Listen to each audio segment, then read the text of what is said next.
guys, welcome back to Just Being a Mom podcast, and today on episode 40 we are talking about toddler tantrums. We all know them and we all love to hate them. And as you can see, as we've been on lockdown, I'm sure the tantrums have been on a steady rise at a very alarming rate, might I add. We're doing okay, we're still hanging in there, barely, but we're here. I was not ready for the tantrum stage. I was just not. I will admit to you, I honestly was very cocky about it. I was just like, oh, I could do this. Like, I'm super patient. I have a lot of experience with kids. Like, I'll be fine. And no, I'm not fine. I lost it the other day. And I had my own tantrum the other day, and it was pretty pathetic. But it honestly, 100% guys, 100% of kids have tantrums. 100% of parents are dealing with this. You're not the only one. And then a lot of the time, you feel like you're the only one. And you know what? Who makes you feel like you're the only one? Your friends, okay? They're just like, it's okay. All you have to do is this with little Jimmy. We don't deal with that over here. Like, yeah, you do. You do, okay? Just be honest, okay? Help your fellow mom out, okay? Mainly by not acting like these things don't happen to you when they do happen to you. Because they happen to 100% of parents. But you're not on this bus alone. We're all on this bus together. And we're going to get through it together. So I'm here to share with you guys just a few things that's going to help us all. Basically, what causes tantrums, how to minimize tantrums, and how we approach tantrums.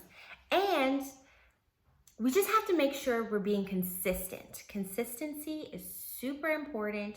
You have to be consistent when it comes to a tantrum, because as soon as you give into that tantrum, it sets you back to the beginning. So you guys need to make a commitment to me and yourself that today is the last day that you guys are going to give in to a tantrum.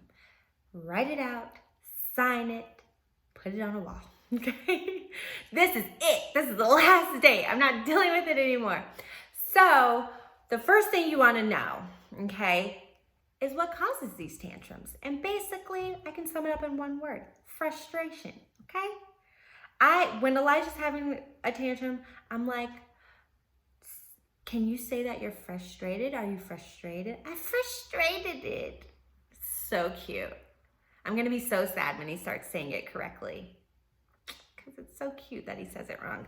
But anyways, so it's all summed up into basically frustration. Either they can't get something they want, somebody took something that they want, they can't get their shoes off, they have to leave somewhere they don't want to leave, and they're frustrated about it. And when you think about it, they're babies, their brains are not developed as well as ours are. And they can't really form a sentence to say, like, I'm feeling frustrated because Susie took my toys. Or I'm feeling frustrated because I want to eat that cookie for dinner and you're not letting me. And you seriously need to let me do what it is I want to do, Mom. That's good. So yeah, they're really frustrated. They need help with something. I cannot figure out how to get this sweater off over my head, and now I'm stuck with it covering one of my eyes, and I don't know how to say, somebody, please come help me. My sweater is stuck over my head. Kids just don't communicate like that. They cry because that's how they get attention, and that's how they get what their needs are and what they need. And mostly the tantrums come from unmet needs. So that basically means, like, they're hungry, they're tired, they need some attention, they want some mommy hugs and kisses. Yeah, they just want some attention. They want to grab something. They want to play with something. There's a need that needs to be met, and you want to try your best to meet it in a timely manner, or they're going to lose it. They're going to lose it. So you want to know, like, you want to be paying attention. Like, kids just don't like just start screaming for no reason. Like, it's something that causes it. So you want to be paying attention to what is actually causing this tantrum so that you can best try to help your child to solve it. Because you want them to try to solve their own problems and try to get through things and try to work through their emotions. So you have to know what happened, and you have to know what triggered their situations. Of course, it's not going to be like that 100% of the time, but you want to try your best, obviously, and be consistent and patient. So how to minimize these tantrums, what you want to do is make sure their needs are met. Make sure they ate. Make sure they slept well. If you know they had a crappy nap, then it's probably going to be a crappy afternoon, which is going to suck. But you're prepared for that because you're the best mom that I know. So you're going to have extra snacks ready, extra toys, or extra, you're going to have something to compensate for this nap that was missed, okay? So just try to have things available to them. What am I trying to say? To minimize. Just try to meet the needs, like have snack, have toys. Because like, say like you're at the grocery store, right? And you're just strolling around the aisles, and out of nowhere, your kid's just like, get me out of here. Like, we gotta leave right now because I'm sitting in this uncomfortable cart. There's nothing to do. There's nothing to play with. I have no snacks. I wanna grab everything off of the shelves. I wanna get down. I wanna run around a little bit, get my feet wet, and then maybe we can get back in. Maybe I'll let you pay, and we can leave. That's what goes on in there, I promise. But no, maybe if you brought a snack, if you brought a toy, if you took one thing off the shelf and even gave it to them, that would help to minimize a tantrum, you know? If we're at a restaurant and we are eating nicely or trying to eat nicely, and then the kid is just like, nope, I'm done with this. Like, I need whatever it is that you brought is not enough. So we're gonna have to do something else. Like, what else are y'all gonna do? So to minimize these tantrums, what I learned, a very important life hack, is to know what you're gonna order before you get to the restaurant. And then when you get there, order it right away. Then the food comes out quicker. Then the stuff that you did bring will last you until, will last you until the food comes. Another thing to minimize is warnings. Like, kids need warnings. You can't just rip a kid from the park and say like, hey, it's time to go. You got 5 minutes, you got 3 minutes, you got 1 more minute, and then we gotta go. When you give them warnings, they can have time to process, like, okay, it's almost time. Let me run around this, let me get this last lap in, you know. Let me say bye to all my friends, all my homies. You know? So you wanna give them a warning before you put like any activities away, like, hey guys, 5 more minutes, like, and then we're gonna clean up. So you wanna give them like time to process that we're about to go, okay? So you wanna give warnings and bring things, redirect. You definitely want to redirect them if they are having a tantrum to something else. So like I said, brings another toy, another snack. And what you wanna do is hide things. Like, they're gonna see something that they want, and then they're like, oh, be mad that they can't get it, you know? A lot of the times it is your fault because you're not hiding things properly. Put things in like up high places, like the cookies and candy go up high, you know?